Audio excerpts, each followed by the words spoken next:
Today let's discuss some basic programs. So this is the first question. Write a program to read 200 bytes of data from P1 and save the data in external RAM starting at RAM location 5000 H. So let us understand the question. Uh, there are 200 bytes of data.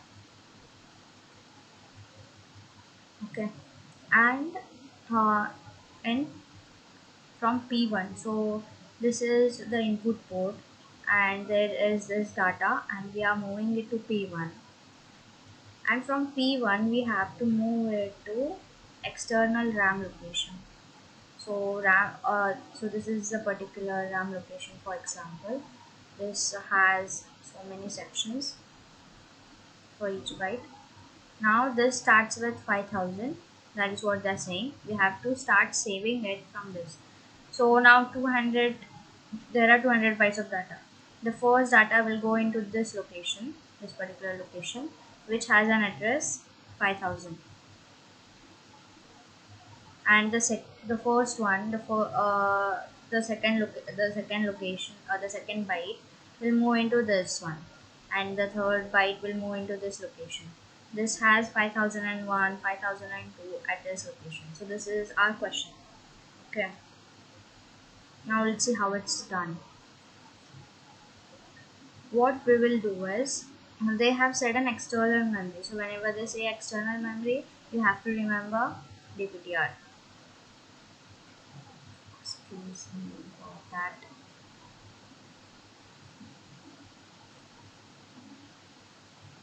So whenever they have specified external memory, you have to use DPTR, and now I'm moving 5000 to DPTR.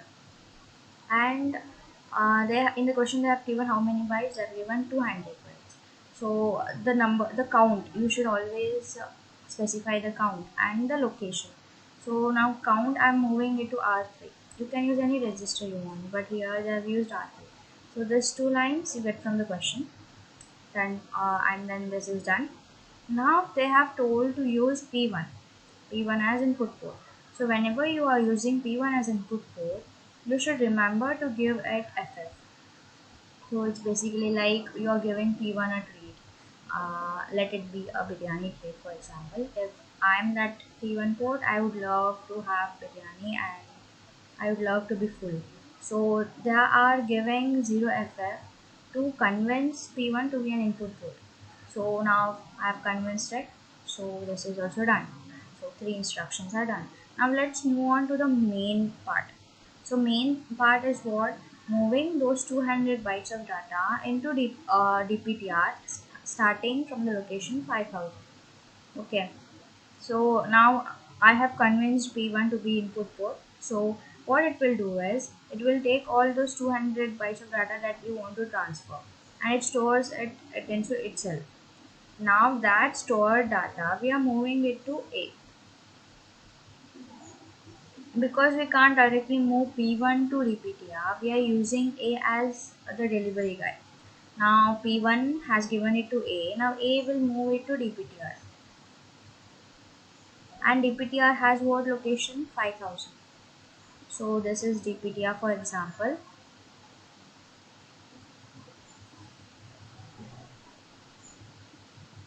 and this has those locations starting from 5000, 5001, 5002 addresses it has. So first one is done. Now I have, there are 200 bytes. So this is 200 and it's counting. It is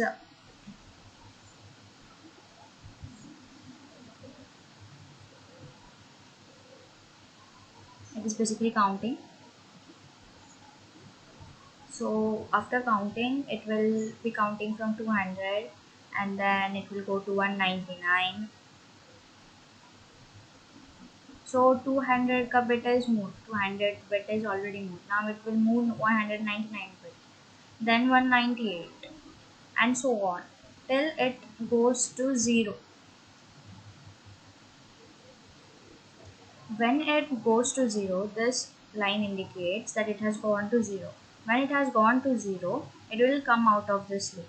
So this is a loop. Okay. Uh, this line specifies that until it becomes 0, you have to go back to uh, this name. What is this name again? So I'm going back to again. So here it is.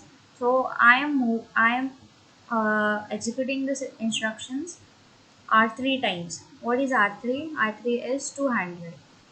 So basically I am moving 200 into R3, and I'm count 200 is a counter, and this is what this particular instruction does. It counts till it becomes 0. This NZ DJNZ stands for this is no zero, jump to no zero. And that's it. That's the program. I hope you guys have understood. It's very easy. What they do is, I'll just sum it up, a short summary. This is what you get from the question. 5000 to DPTR, and this is counter, and now we have to convince P1, and so we are feeding it FF. After that, this is the main part. What is the main part? We are moving P1 to, we have the aim is to move P1 to DPTR. So whenever DPTR is used, we use MoveX. MoveX because X is external memory. X stands for external memory. Instead of move, we are using MoveX whenever DPTR is used. So I'm moving P1 to DPTR. After that, I'm incrementing DPTR because first location is done. 5000 in 5000 I have stored. Now I have to move to next location, that is 5001, and so we have incremented DPTR, and this will go on till this R3 becomes 0. R3 is what? 200. So it will keep counting 200, 199, 198 until it becomes 0. This will be done. This will execute, and so that's a very easy program. I hope you guys have understood. Let's move on to the next one. Ah, this one. So assume that RAM locations 40 to 44H have the following values. The same thing again. We have 5 storage spaces. 1, 2, 3, and this is 5. And we have to write a program to find the sum of those values. So let the storage spaces address be 40. Like in the question they have given it as 40, and this one is 41, and so on. This is 42, and this is 43, and this is 44. And in 44, 40 what is stored? It is 70, and then 3B here, and so on. So our aim is to add these numbers 7D, 3B, C5, 5B, and 30, and store it in R7 and A. R7 has higher byte and A has a lower byte. So now you have understood the question. Okay. So what is the first step? You have to give 40 to some register, and you have to specify the count. What is the count? Count is 1, 2, 3, 4, 5. 5 is the count. So let's do the first two steps, that is from the question itself. And here is what they have done. They have moved 40H to R0. First step done. And they have moved the count. Count is how much? 5. 5 to R2. So this is done. These are the first two steps that you get from the question. Now I have to clear A. I have to clear R7 because that is where I want to store the higher byte. Now I have to clean it. No, to clean it, what I'll do, I can directly give it 0, but instead of that, what they have done here is they have cleared A. CLR starts for clear. Clears A, and that A I'm moving to R7. So A has 0, and now I'm moving A to R7. So basically I'm moving 0 to R7. So this is the next step. So this is also done. Now let's move to the main logic. Now we know that R0 is storing 40H. What is 40H? 40H is the address. So we had four spaces, like I said, um, five spaces. Sorry, we had five spaces, and the location names were 40. Addresses were 40, 41, and 42. In 40 there was how much? I guess 70. Huh. I had 70. So R0 is storing the value. It is not storing the value. It is storing the address. So whenever R0 is storing an address, it is telling you the address. It is not directly giving you the data. So then you use add instruction. Okay. So what it will do is add R0 indicates it will go to R0, it will take the address, and what is stored in address? 70 is stored in address, and so that 70 will be added to A.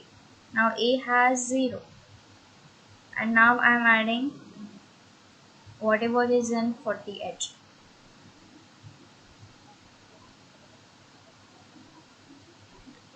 Now I am adding whatever is there in 40H to A.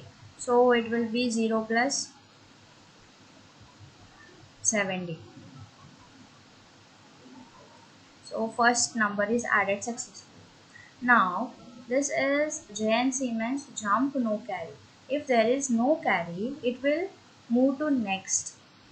So this is where I have specified next. What is next doing? It's incrementing R0. What is R0? R0 is 40H. So I'm telling that move to 41H. Increment R0 means move to 41H. 40H ka data I've already added. So this job is done. Now I'm moving to 41.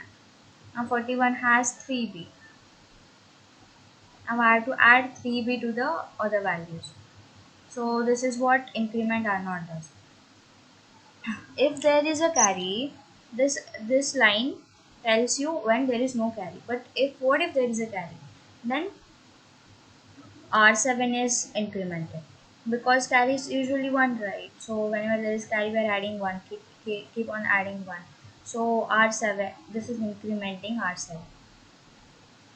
Now we have added 0 and we have added 70 and we have incremented R0. We have told to increment it as 41. So now the R0 value is 41. This is the counter. Counter is what? How many times we have to add? Uh, we have to add 5 times. So this will go on for 5 times. So in the next loop, what will happen is now it will go back to again because here I have specified again because only once it has executed now. Now it will go back to again, and now we know that R0 value is 41. Now in 41 3B is stored. So now it will add 3B to A. Okay. And the same steps will continue. If there is no carry, it will move to X and it will increment R0. R0 will now be 42. So it will pointing to 42. Now if there is a carry, R7 will be added. And again the next loop. Now it will count. R2 will be counting. Now the fifth step is done, the fourth step is done, third step is done, second step is done, and the first step is done. When it will go to 0, it will come out of a loop and the program will be fully executed. And in this way, we are adding all the 5 numbers there are. So this is what this program is. To sum it up, these 2 lines you'll be getting from the question itself. You have to specify from what location to start and how many counter values are there, done. And then you have to clear the higher by, done. And then these are the lines. This is the main code. You need to add A and R0, and if there is a carry, you need to increment R7, and if there is no carry, I'm moving to next. In next, I'm incrementing R0, and this is the counter. Now it will count how many times. So R2 I have given 5, so it will count 5 times. So this is a very easy program. I hope you guys have understood. Thank you.